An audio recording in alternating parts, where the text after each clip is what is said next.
I knew something was wrong the moment I heard the crunch, this sharp, sickening, unmistakable crunch that doesn't belong in a quiet suburban morning. I rushed out the front door, barely wearing one sock, and there it was, my Hedge, the one I'd spent 15 years shaping, standing, and arguing with squirrels over, completely annihilated, not trimmed, not bumped, annihilated. It looked like a tank had rolled through my yard on its way to invade the neighbor's bird feeders, and right there in the dirt, shining like a trophy, was a chunk of someone's headlight. Perfect. Because nothing says, good morning, like discovering your yard has been used as an off-road testing site. My heart was pounding, my coffee went cold in my hand, and the only thought racing through my head was, here we go again. Because in any normal neighborhood, this would be a weird accident, but in an HOA neighborhood run by Karen, the self-appointed queen of petty. Oh, this was absolutely personal.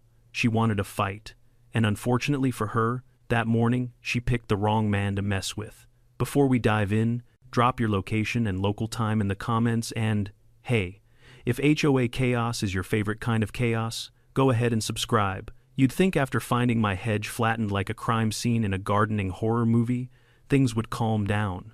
But no. This was an HOA neighborhood where common sense goes to die and pettiness multiplies like rabbits, and standing at the center of it all was Karen, the HOA president and full-time enthusiast of making everyone else's life miserable. Let me explain something about Karen.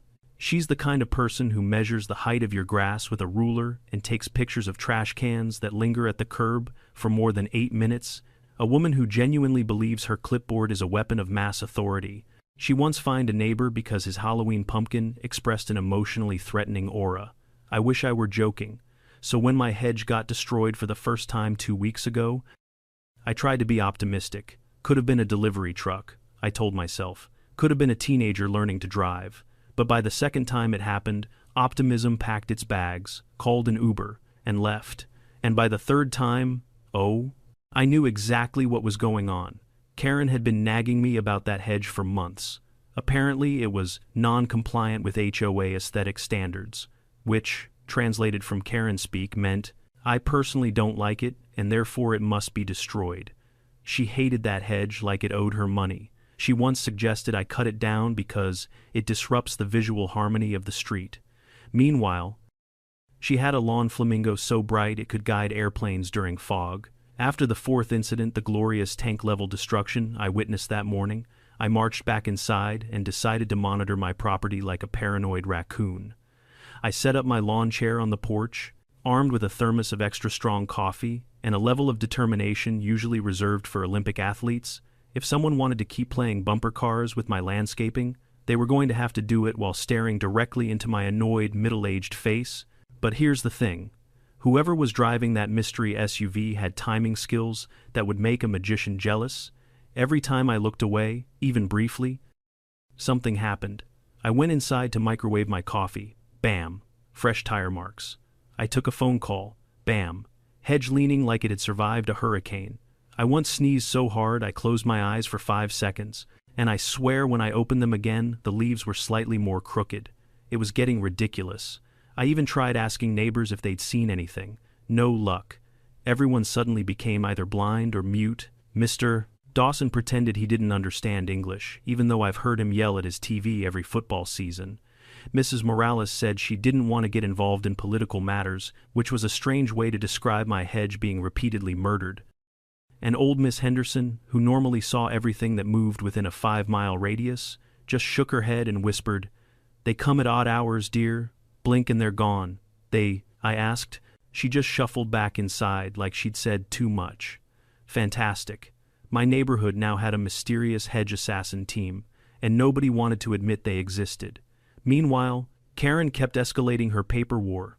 Every morning, it was another HOA violation notice stabbed into my front door like she was auditioning for a dramatic fencing scene. Hedge height out of compliance. Hedge shape inconsistent. Hedge poses possible safety risk. That last one almost made me choke. A safety risk? The only threat was to anyone driving a car straight into it, which now that I think about it may have been her whole plan. I tried talking to her once, hoping we could use words like adults instead of car parts and passive-aggressive notices. I caught her during her afternoon power stride walk. the one she takes with her nose tilted just high enough to smell her own superiority. "Karen," I said, "my Hedge keeps getting hit, 4 times now. I think someone's doing it on purpose." She nodded sympathetically, though her eyes said she was enjoying this way too much. "Yes, I've seen the damage. It's quite unfortunate. Another reason to consider removing it, Josh?" "It clearly doesn't belong here." I stared at her, trying to process the fact that she was blaming the Hedge for getting run over. That's like blaming a mailbox for getting punched. "You think the Hedge is the problem?" I asked. "Well, something is attracting all these accidents," she replied with a tight smile, "like gravity. And your SUV?" I didn't say that part out loud, but judging by the way she raised an eyebrow, maybe she heard it anyway. From that moment, something in me switched. I wasn't angry, no. That had been earlier. By now, I was in a new emotional state I can only describe as fed up, but ready to make it everyone else's problem. If Karen wanted a war, she was going to get one. But I wasn't just going to fight back, I was going to win. And to win, I needed to understand what I was dealing with. First step, figure out who was driving the SUV. Second step, figure out why they wanted that Hedge gone so badly. Third step, survive whatever HOA nonsense came next. So I did what any rational adult would do. I turned my front window into a surveillance post. I rearranged furniture so I could sit comfortably with a clear view of the street. I stocked up on snacks, because you can't do stakeouts hungry. I even tried binoculars, but they made me look like a weird neighborhood birdwatcher. So I switched to discreet glances every few minutes. Still nothing. Days passed. The Hedge remained unmurdered for a record-breaking 72 hours, almost long enough for me to consider optimism again. But then came the kicker. It happened one evening while I was tightening a bolt on my truck. I had been outside for hours, keeping watch, but figured stepping inside for 2 minutes to grab a different wrench couldn't possibly hurt. You know where this is going. I stepped inside, found the wrench, walked back out, and just as I reached the driveway, I heard it, the low rumble of an engine, building fast. I looked up, headlights were barreling toward my yard, and in that moment, I realized 2 things. Karen, or whoever she sent, had been watching me just as closely as I'd been watching them. I was not dealing with amateurs. I was dealing with professionals in the sport of drive into Josh's Hedge. The SUV swerved, accelerated, and slammed into the Hedge like it was trying to win a prize for most destructive neighborhood menace. And standing there with my wrench in hand, watching my Hedge die for the 4th time, I had only one clear thought. This is it. This is the moment I stopped being polite, because if they wanted to keep driving into my property, I was going to give them something unforgettable to drive into. I wish I could tell you that after the 4th time my Hedge got flattened, the universe gave me a break, maybe a moment to breathe, a moment to gather my sanity, a moment to question my life choices. But no, this is an HOA story. In HOA stories, the universe isn't your friend. The universe is run by Karen. Still, I was determined. I became a man on a mission, a dramatically over-caffeinated, sleep-deprived, middle-aged man on a mission, but a man on a mission nonetheless. I'd had enough gaslighting, enough violation notices, enough Hedge slaughter, enough pretending this was all one big coincidence. So I did what any logical homeowner would do. I launched Operation Catch the Hedge Assassin. My plan was simple: sit, watch, wait, and maybe glare at suspicious vehicles with the intensity of a raccoon guarding a trash can. I set up in my living room where I had the perfect angle through the front window, just enough visibility to see anyone coming down the street, but not enough for them to notice me. Unless they had night vision goggles, which honestly wouldn't surprise me at this point. Every hour or so, I'd rotate positions like I was in some kind of strange suburban tactical simulation: kitchen window, porch chair, garage doorway, couch, back to porch. I looked like a security guard who took himself way too seriously. But nothing happened. Not a single suspicious car, not a single mysterious rumble, not even a bored teenager driving too fast. I was starting to think Karen and her squad had gone on vacation, or maybe I'd accidentally scared them off with my unhinged man staring into the street at 3 a.m. aesthetic. Then one night it finally happened. It was around 11:30. I had just told myself, "Josh, you absolute fool. Go to sleep," when I heard it. A low, deep engine sound, not loud, almost polite, but heavy, purposeful, the kind of vehicle that doesn't drive so much as announce itself. I froze. There it was again, a slow rumble getting closer. I moved to the window as quietly as a man my age could move, which is to say, not quiet at all. My knee cracked twice, and I whispered, "Shut up," to it, like that would help. But hey, at least the engine outside was louder. The SUV came into view at the end of the street. Black, big, slow, suspiciously slow, like I'm casing your property slow. It crept toward my driveway, headlights dimmed just enough to look sneaky without being illegal. And honestly, if cars could smirk, this one would be grinning. I ducked behind the curtain, just enough to see without being seen. My heart was pounding like I'd just run a marathon, which is funny because the last time I ran a marathon was never. Then right as the SUV reached my property line, the engine changed tone lower, tighter, like a predator getting ready to pounce. And pounce it did. It accelerated so fast, I swear it jumped forward. 1 second it was on the road, the next it was in mid-swerve, and then, crrraonch. I have never in my life heard a sound so aggressively destructive. I felt it in my teeth. I felt it in my wallet. I felt it in my soul. Branches snapped like they were auditioning for an action movie. Dirt exploded into the air. My Hedge, my poor, sweet Hedge went down harder than a folding chair at a wrestling match. I wanted to scream. I wanted to sprint outside. I wanted to throw a shoe at them, but I didn't move, because this time, I was watching, I finally caught them. The SUV backed up violently, the engine growling like it was offended the Hedge dared to exist in the first place. Then it swerved back onto the road and took off, like it had somewhere very illegal to be. And here's the part that really got me before speeding away. The driver paused for half a second. Not long, just long enough for me to see the silhouette inside.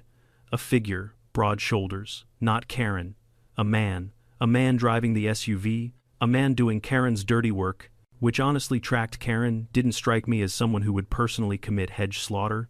She struck me as the kind of person who delegates hedge slaughter to someone else. The moment the SUV disappeared down the street, I rushed outside, adrenaline surging, heart pounding. I looked at my Hedge flattened worse than ever. The earth was torn up like someone had been digging for buried treasure with a bulldozer, and yet I felt triumphant, because right there in the dirt, next to all the fresh damage, was the evidence I needed. A large fragment of headlight casing, bigger than the last one, sharper, unique. I picked it up like it was a sacred artifact. This was it, the proof, the missing puzzle piece. Now, for normal people, seeing their Hedge destroyed 4 times in 2 weeks would be the final straw. They'd cry, they'd move, they'd develop a hatred for SUVs, but not me. Oh no. This was the moment my brain flipped the switch from frustrated homeowner to petty mastermind.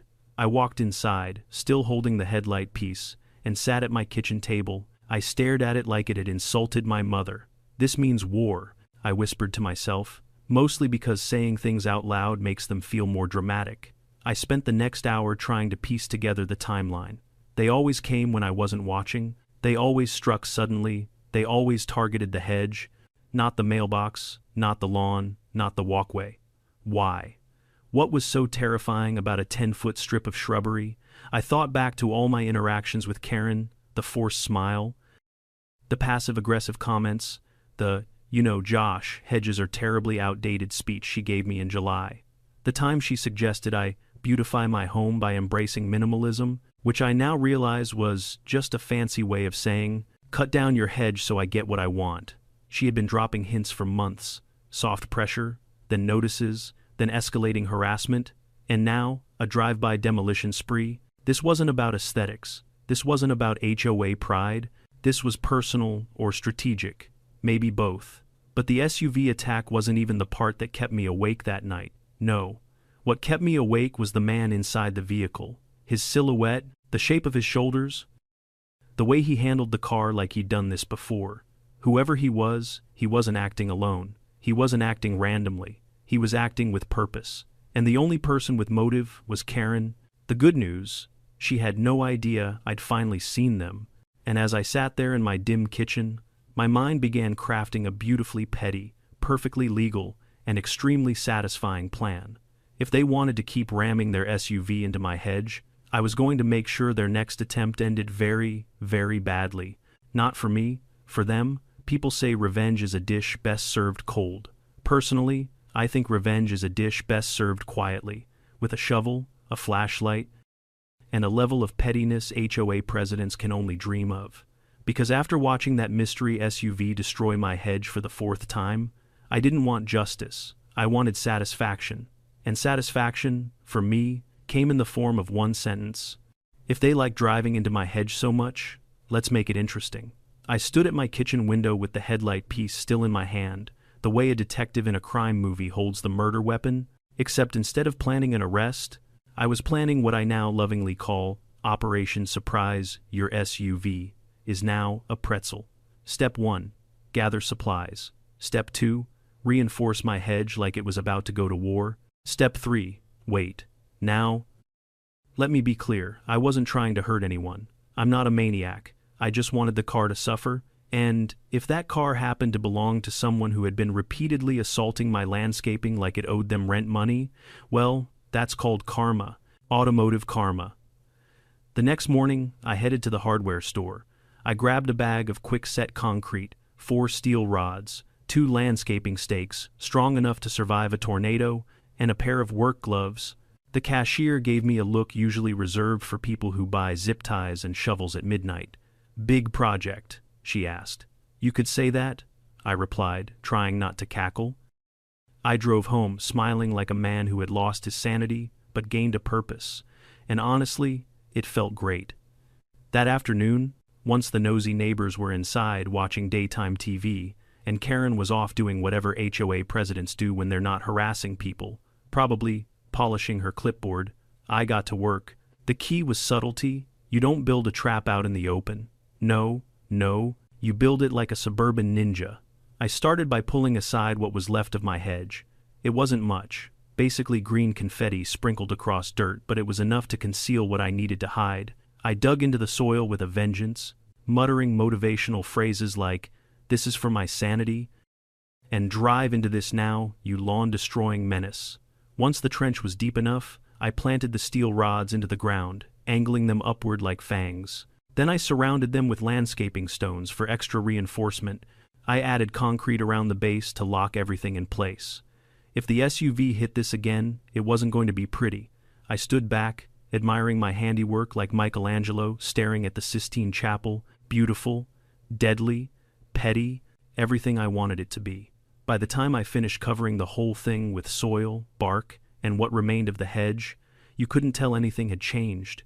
It looked messy, defeated, exactly how Karen wanted it to look, which made it the perfect trap. That night, instead of my usual stakeout, I made a bold strategic choice. I went to bed. Nothing says, "I've set a trap for the HOA president's goon squad," like being so confident you sleep through it. But sleep didn't last long. At around 2:17 a.m., I woke up to a sound that can only be described as mechanical agony, the sort of noise that signals something extremely expensive just met something extremely unforgiving. Ring thud, double ring thud. It was beautiful. I jumped out of bed, didn't even bother putting on proper pants, and ran to the front door. And there, illuminated by my porch light, was the most magnificent sight I'd ever seen. The black SUV, half embedded in the ground, front bumper crushed like a soda can, hood folded, one wheel bent at a 30-degree angle that no wheel should ever experience. If the poor thing were alive, someone would have called animal control. And standing next to it, clutching his wrist, breathing heavily like he'd just taken a test he didn't study for, was Richard, Karen's husband. Of course, it was Richard. The universe may hate me, but at least it has comedic timing. I stepped onto the porch, crossing my arms like every disappointed father in every sitcom ever made. "Well," I said, "looks like you hit something." Richard spun around. Face pale, eyes wide, hair disheveled. He looked like a man who had just discovered gravity for the first time and taken it personally. "What the hell did you do?" he shouted. Gesturing at the mangled SUV, I blinked at him. "Me. I didn't do anything. You did. You drove your 2-ton battering ram into my hedge." "Again, that wasn't a hedge," he snapped. "There's something under there." "Yeah, dirt," I replied casually. "You know, the thing landscaping grows in." He knew, I knew, he knew, I knew, he knew. It was a beautiful moment of mutual acknowledgement that he had been caught being stupid. Now, let me tell you something about Richard. He has big, I'm tough because my wife says I am, energy. The kind of guy who puffs his chest out during barbecues and then throws his back out lifting a cooler. And right now, with his SUV jammed into my property like a failed Tetris move, he had never looked smaller. He jabbed a shaky finger at me. You're paying for this, I laughed. Not a polite laugh, a full, hearty, oh, you sweet summer child. Laugh, Richard, I said. You've hit my hedge 4 times, 4. And every single time, you and Karen pretended it was some kind of freak accident. But now that the hedge bites back, suddenly it's my fault. He opened his mouth but realized he had absolutely nothing to say. Not a single brain cell came to his defense. Poor guy. Within 10 minutes, Karen arrived, marching down the driveway like an angry flamingo in slippers. She saw the SUV, she saw the hedge, she saw me, and her face collapsed into an expression I wish I could frame. What happened? She demanded. Well, I said, looks like someone ran into my hedge again. For once, she had no clipboard, no smug smile, no Regulation 14B subsection 3 speech. She just stood there, looking like a Wi-Fi router trying to process too much information at once. But I didn't press the advantage. Not yet. Because this night wasn't the end, it was just the beginning.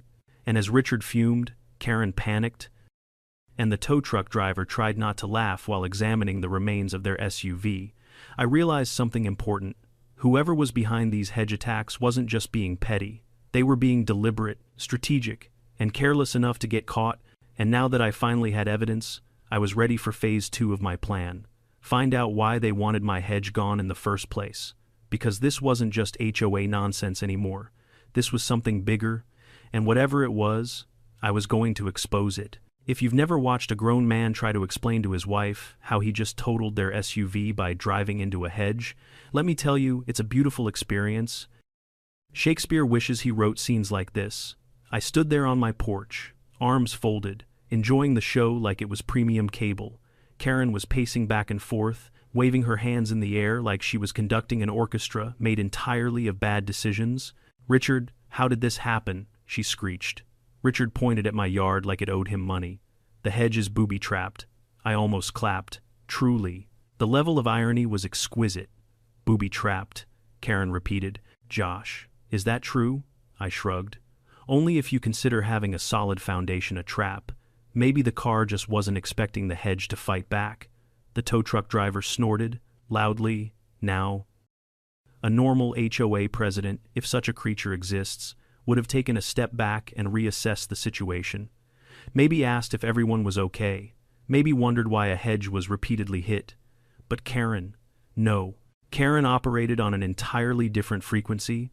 One, powered by caffeine, self-importance, and unchecked authority. She marched up my driveway, heels sinking into the dirt like angry little anchors. Josh, she said, voice trembling with indignation. This is sabotage. I blinked. Karen, you've run a car into my property 4 times. We have done no such. 3 times at night. Once during lunch hour. Twice while I was home.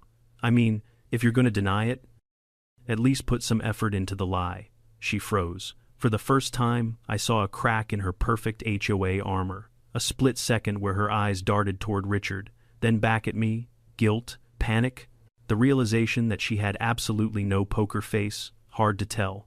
But then she recomposed herself, straightened her blazer, and said, Josh, nobody here is trying to harm you, just the hedge, I asked. It's an eyesore. So is your flamingo, but I've never hit it with my truck.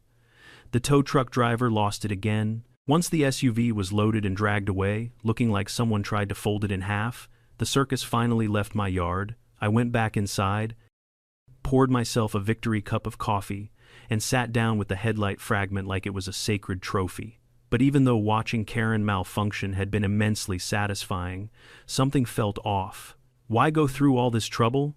Why run into my hedge repeatedly? Why destroy their own vehicle? There had to be a bigger motive. Because as annoying as Karen was, she wasn't stupid, evil, maybe, petty, absolutely, but stupid. No. So I decided to do some investigating. First stop, My friend Dave's auto shop. Dave is the kind of guy who knows everything about cars, everyone in the county, and every rumor within a 30-mile radius.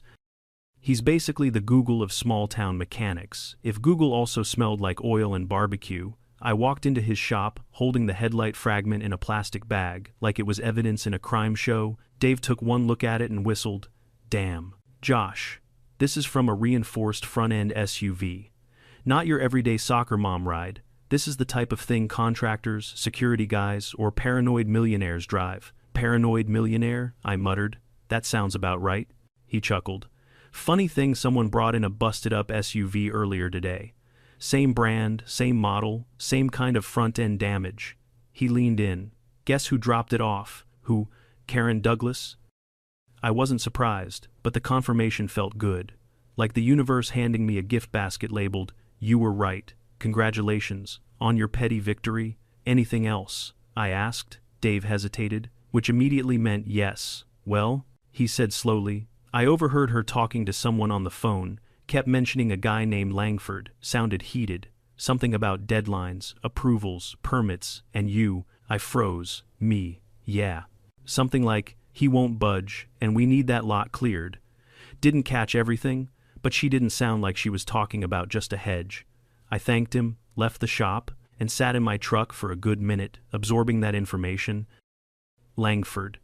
The name sounded familiar. Then I remembered, he was a developer, a big one, a guy who bought land, tore everything down, built overpriced condos, and sold them to people who said things like, "We love the charm of this community," right before ruining the charm of that community, if Karen was working with him. Suddenly, everything made sense. The hedge, the pressure, the threats, the SUV drive-bys. They didn't want me to trim the hedge. They wanted me to leave. And if they were willing to destroy a car just to get me to move, this was bigger than HOA drama. This was corruption. The next day, I confronted Karen, not angrily, not loudly, calmly. The kind of calm that scares people because they know it's covering something dangerous underneath. I found her at the mailbox cluster, pretending to check envelopes while actually spying on everyone else's postage. "Morning, Karen," I said. She jumped. "Oh, Josh, hello." She smiled way too fast, like someone who practices expressions in a mirror. "Quick question," I said. "Why is a real estate developer named Langford interested in my property?" Her smile died instantly, gone, evaporated. "Who?" she asked. "Karen," I sighed. "I know you hired someone to run into my hedge. I know you've been pushing me to remove it. I know you've been filing bogus violations. And now I know you're talking about my property behind my back." Her eyes flicked around the street like she was searching for escape routes. "Josh, it's complicated." "No," I said. "It's simple. Tell me why." She took a deep breath, shoulders sinking, and just like that, Karen, the fierce HOA queen, enemy of hedges everywhere, looked small. "Langford wants to develop this street," she said quietly. "He wants to buy the properties on this end, yours included. And you're helping him," I said. She nodded, embarrassed. "He promised incentives for the HOA, improvements, budget increases, influence. And what's the incentive for you personally?" She winced. "Ah," I said. "There it is." "I didn't have a choice," she said quickly. "He pushed, he pressured.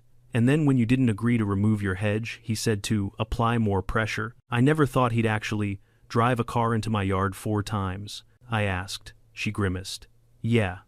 I stared at her for a moment, trying to decide if I should feel angry or impressed at the sheer stupidity of her plan. Then something in her expression shifted. Fear. Real. Legitimate fear. "Josh," she whispered, "you don't understand. Langford isn't the kind of man you can just say no to." "Well," I said, "guess what? I already did." She looked like she wanted to scream. "You need to drop this," she insisted. "Just sell your house, walk away, before this gets worse." "Worse," I repeated. "Karen, your husband already demolished his own SUV." "That's not what I mean," she said. "Langford won't stop, not until he gets what he wants." I walked closer, lowered my voice. "And what I want," I said, "is the truth." Karen swallowed hard, then leaned in and whispered, "He's coming tonight." That chilled me more than I expected, but I smiled anyway. "Good," I said. Let him come. I'm ready. Because now I wasn't just fighting for a hedge, I was fighting to expose something much, much bigger. When Karen told me that Langford, the mysterious developer pulling the HOA's strings, was coming tonight, I expected something dramatic. Maybe a convoy of blacked-out SUVs, maybe a helicopter landing in my cul-de-sac, maybe Karen showing up again with a smoke bomb and a megaphone. Honestly, nothing could surprise me at this point.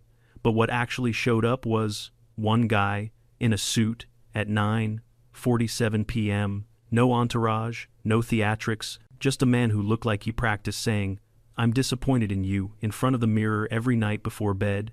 I was sitting on my porch drinking decaf, because if I drank real coffee at that hour, I'd stay awake until Christmas. When he walked up the driveway like he owned the place, I didn't even hear a car pull up. He just appeared, like a judgmental woodland creature that migrated toward conflict. "Mr. Mackenzie?" he asked. "Depends," I replied. "Are you offering money, trouble, or Girl Scout cookies?"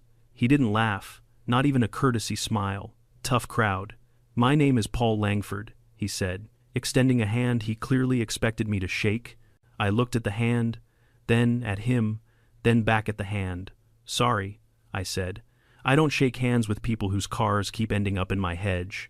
His hand slowly withdrew. His expression didn't change, but his eyes did just a flicker, like he was mentally writing me into his burn book. "I'm here," he said carefully, "to offer you a solution. Does it involve replacing my hedge? Because that'd be a great start." "Mr. Mackenzie," he said, voice too calm, "I'm trying to avoid conflict." "Really?" I raised a brow. "Your henchman drove into my property 4 times. You're not avoiding conflict. You're in a committed relationship with it." Again, no smile. This guy had the sense of humor of a malfunctioning vending machine. He reached into his suit pocket and pulled out a neatly folded piece of paper. It looked expensive, the kind of paper rich people use to write birthday cards that somehow come across as insulting. "This," he said, handing it to me, "is a revised buyout offer." I didn't take it. "A what?" "A generous one," he continued. 3 times the market value of your home, no strings attached."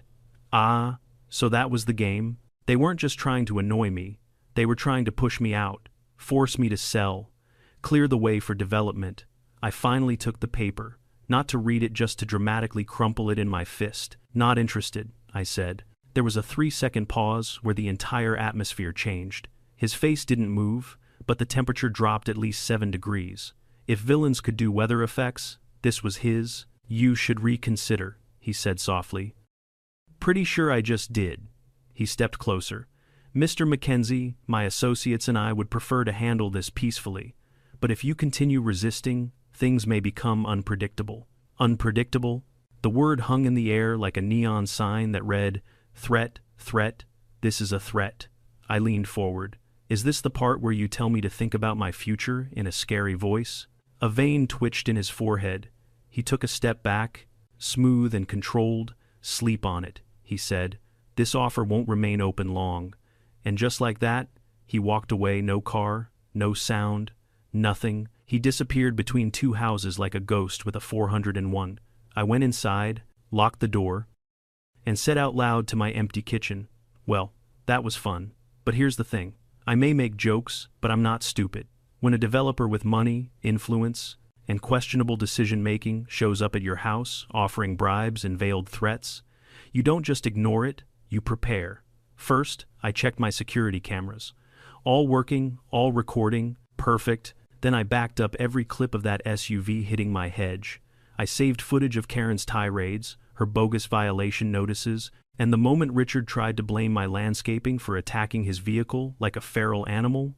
Next, I did what any rational adult in a messy HOA war would do. I made a sandwich. Revenge planning runs smoother when you're not hungry. 2 days passed, and I could feel the storm building. It started small. A letter taped to my door, official city envelope. Inside, a notice claiming my hedge was an unapproved landscaping obstruction and must be removed immediately. No inspection evidence, no citation code, just a threat, cute. Then the HOA sent me 2 more violation letters. Non-standard lawn edging and excessive foliage debris. I didn't even know what that meant. My yard looked fine, better than half the houses on the street, Yet somehow I was now a one-man environmental hazard. Then true masterpiece, a tire on my truck mysteriously went flat overnight. Perfectly sliced, neat, professional, oh yes. Things were becoming unpredictable. But the final straw was finding my garage door open one afternoon. Tools everywhere, workbench flipped, papers scattered like someone had auditioned for the role of obnoxious home invader. And, in the middle of the mess, a brick, with a note tied around it, last chance. I held the brick like it was the world's angriest bowling trophy. Now, I'm not proud of what I said next, but I'll admit it. Okay, now I'm pissed. Because this wasn't about a hedge anymore. This wasn't about property lines. This wasn't even about Karen. As much as she loved starring in her own villain arc, this was about intimidation. Real intimidation. Langford's kind. So I did what he least expected. I didn't fight him directly. I didn't yell. I didn't threaten back. I went for something far more terrifying. I called my friend in IT. Now, my friend Joel isn't just good with computers. He's the type of guy who can find your childhood online username from 2007 based on your favorite pizza topping. He works in cybersecurity and collects information the way some people collect stamps. Joel, I said, I need you to do a deep dive on a guy named Paul Langford. There was a pause. How deep? Atlantis. Joel understood immediately. For the next 24 hours, we worked like two middle-aged men who had nothing left to lose and too much free time. We gathered public records, business filings, financial disclosures, zoning applications. We traced property connections, board memberships, HOA donations, and what we found, glorious, Langford wasn't just a shady developer. He was a very shady developer. Money laundering allegations, suspicious partnerships, fake permits, illegal zoning manipulations, and connections with HOA leadership, multiple HOAs across multiple neighborhoods, including ours, at 2:14 a.m. Joel sent me the message that changed everything. Josh, he's already submitted preliminary development plans for your block. 6 months ago. 6 months. Before any of this started, before the first Hedge incident, before Karen began her crusade, the goal had never been to fix aesthetic issues. The goal was to remove obstacles like homeowners who refused to sell. My hedge wasn't the real target, my property was. And now that I knew the truth, everything became clear. I wasn't dealing with an HOA bully, I was dealing with a corporate bulldozer wearing a suit. Well, lucky for me, I had just sharpened my shovel. Now, I'm not a genius. I'm not even the smartest person on my block. That honor probably goes to the retired math teacher who once corrected a street sign with a Sharpie. But even I knew one thing. When a shady developer threatens you, destroys your property, and somehow uses the HOA president as his personal errand girl, you don't fight him with fists. No, you fight him with information, and I suddenly had a mountain of it. I spent the next morning sitting at my kitchen table, surrounded by printouts like a conspiracy theorist who finally connected the red strings on his corkboard. There were fake permits, zoning violations, suspicious transactions, emails between Langford and HOA board members, and blueprint drafts that looked like they were drawn by someone who slept through architecture class but still wanted to break laws creatively. I organized everything in folders labeled things like illegal stuff, more illegal stuff, and stuff to scare Langford with later, very professional. Now, I knew better than to take all this to the police. The police in our town can barely handle 4th of July fireworks complaints. They're not built for white-collar HOA corruption. But reporters? Oh, reporters live for this. I composed the most dramatic anonymous email of my life. It practically sparkled with righteous fury. I attached all the evidence, every document, every recording, every screenshot, every clip of the SUV ramming into my hedge, like it was competing in a demolition derby. Then, with the confidence of a man who'd reached maximum pettiness, I hit send. Not to one news outlet, not to two, but to every major news station within 300 miles. If Langford wanted to play the intimidation game, he should have picked someone who was intimidatable. By noon, the first reporter called. By 2, the story was trending. By 4, the city council released a statement saying they were looking into the matter, which is politician speak for, oh crap, we're in trouble. But, the best part? Oh, that came at 5:46 p.m., because That's when Karen showed up. She stormed up my driveway like a bright pink thundercloud, breathing so heavily I thought she might pass out. Her hair was a mess. Her blazer was crooked, and she didn't have her clipboard, which is how I knew she was truly rattled. "Josh," she yelled, without even knocking, "open this door right now." I opened it halfway so she couldn't shove her way in. She absolutely would have tried. And there she was, HOA, Queen Karen, dethroned, deflated, and one minor inconvenience away from collapsing into a pile of lawsuits. "What's up, Karen?" I asked sweetly. "You," she stabbed a finger toward my chest, "have no idea what you've done." "Oh, I think I do." Her eyes were wild. "Langford is furious. The entire project is in jeopardy. The investors are pulling out." "Oh no," I gasped. "Not the investors." "This isn't funny," she snapped. "He's blaming me." "Well," I shrugged, "you did help him." Her face scrunched into a look somewhere between guilt and constipation. "I didn't think you'd actually expose him." "Who does that?" "People who don't like having their hedges rammed by SUVs, I said. She groaned and ran both hands through her hair. "You need to fix this," she pleaded. "Take down whatever you sent, contact the news, tell them it's wrong." "Karen," I said, "you're asking me to lie to protect a criminal."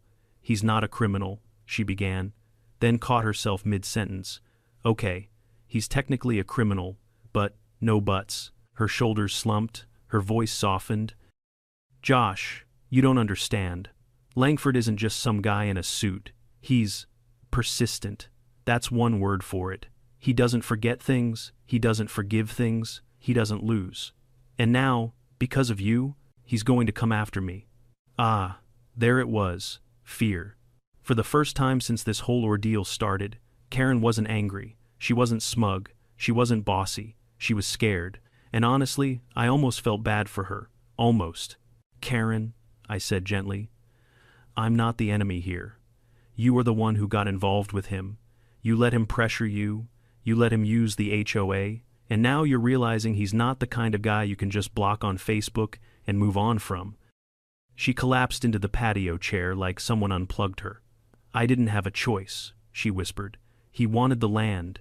He said if I didn't help, he'd make things difficult." "And what about me?" I asked. "You made things plenty difficult for me," she winced. "I'm sorry, Josh. I really am. I just didn't think it would go this far." "Well," I said, "it did." She hesitated, then looked up at me with this expression that said she wanted to tell me something but wasn't sure if she should. "Last night," she finally whispered, "a black SUV was parked outside your house for nearly an hour." I froze, watching. She nodded. "Waiting? I don't think he's done." Now, normally, that would shake me. A mysterious SUV stalking my property. Not exactly comforting, but after weeks of HOA warfare, mysterious hedge attacks, and Langford's awkward villain monologue at my doorstep, I was more annoyed than scared. I grabbed my phone, pulled up my security camera footage, found the clip, and turned the screen toward her. "You mean this one?" She nearly fell out of the chair. You have footage."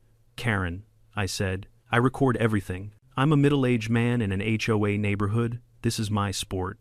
She looked like she might faint, so I decided to help by making things worse. "Smile," I said, tapping the screen. A red light blinked. "Are you recording me?" She shrieked. "Yep. Why, in case you try something stupid later." She made a strangled noise somewhere between a gasp and a goose honk, then bolted off my porch like a disgraced raccoon fleeing the trash cans it knocked over, and honestly, I thought that was the end of it. But oh no, because the next morning, everything exploded. Local news vans lined the street, neighbors gathered like this was a premier event, HOA board members were resigning theatrically, some of them probably didn't even know what they were resigning from. Police cars rolled past, city officials arrived with clipboards that looked like they actually contained useful information. By lunchtime, one headline was everywhere. Developer linked to HOA corruption investigation. City expands inquiry after new evidence emerges. And then came the best part. At 3:14 p.m., my phone buzzed with an alert. Developer Paul Langford arrested on multiple charges including fraud, bribery, and harassment. I stared at the notification for a long moment. Then I whispered, "Told you?" Karen didn't show up that day, or the next. Rumor had it she was hiding at her sister's house, trying to figure out how to explain to her book club that she accidentally helped commit a felony. Meanwhile, the HOA disintegrated faster than cotton candy in a rainstorm. Meetings were canceled, fines were voided. The newsletter lady resigned in protest, claiming creative differences, which I think was code for I refuse to live in a community without drama. As for me, I did what any victorious homeowner would do. I replanted my hedge, and this time, it grew back stronger than ever. When Langford's arrest hit the news, you could practically feel the shockwave move through the neighborhood. I swear, even the lawn gnomes looked stunned. People who'd barely made eye contact with me for years suddenly waved from their porches like we were old friends who survived a shipwreck together. For the first time since this whole mess began, the street felt calm. No mystery SUVs circling. No bogus HOA letters taped to my door like threatening fortune cookies. No Karen marching around with her clipboard like she was policing a mall Santa line. Just peace and quiet. Lots of quiet. It was so quiet, in fact, that I got suspicious. Then, at exactly 8:12 a.m., Karen appeared. Like a timid, soggy, defeated flamingo in a pink cardigan. She walked slowly this time, not the usual power stride, not the I control this street march, but the walk of someone who'd been hit by both embarrassment and reality. She stood at the edge of my yard, looking like she was waiting to be struck by lightning. I stepped outside, because, let's be honest, I absolutely wanted to hear whatever was about to come out of her mouth. "Josh," she said softly.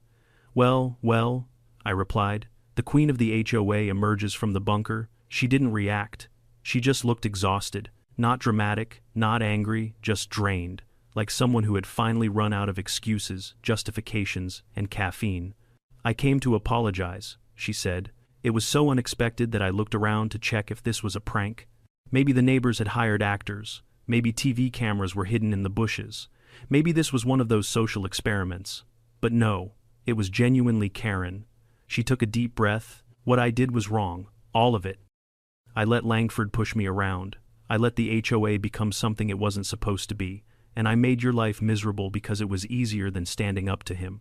That last line actually hit me a little, because for all the jokes, neighbor wars, and petty drama, she was right. Karen wasn't some master villain. She was someone who got manipulated by a bigger shark and decided to become a piranha to survive.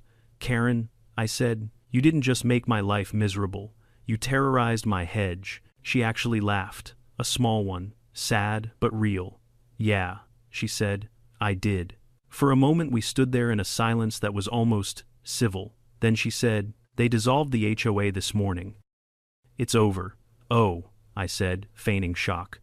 No more lawn height inspections, no more letters about the emotional state of my shrubbery, no more street committee meetings that feel like hostage negotiations. She cracked a tiny smile. "You're free." That was the moment it sunk in. The HOA, the source of all this chaos, was gone. Poof. Erased like a typo in the neighborhood's history. I should have felt triumphant, victorious, like conquering hero Josh, destroyer of corruption. Instead, I felt something closer to relief. Deep, profound relief. The kind you only feel after a very long, very stupid battle finally ends. Karen sighed. "Josh, I know there's no reason you'd forgive me, but I am sorry." And to my surprise, I believed her. "Yeah," I said. "I know." She nodded, then walked away slowly, quietly, like someone who finally realized being HOA president didn't make her a queen, just a person with a little too much time and authority. When she disappeared down the street, I turned to look at my yard, the patch of ground that had suffered the most in this war. And without meaning to, I started laughing.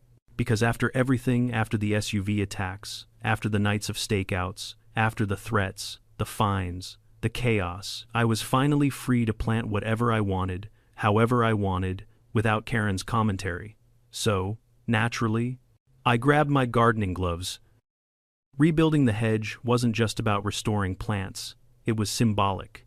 It was a promise to myself that no HOA, no developer, no clipboard-wielding suburban tyrant would ever push me off my land again. I dug into the soil like a man possessed, humming victory music under my breath. I replanted each shrub with pride, spacing them perfectly, watering them generously, talking to them like they'd been through a traumatic event. "There you go, little buddy," I whispered to one. You're safe now. No more SUV jousting tournaments.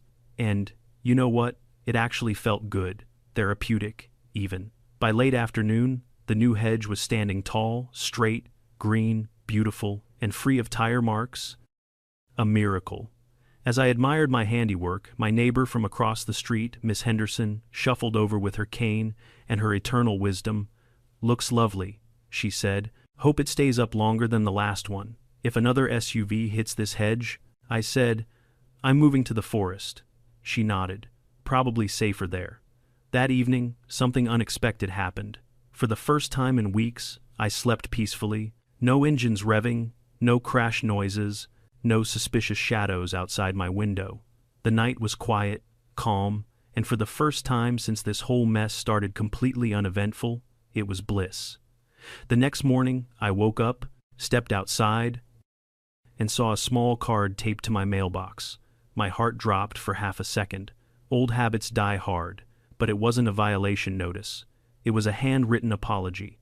From Karen, short, honest, humble. "I'm starting over," it said. "Thank you for standing up when I didn't." Character development?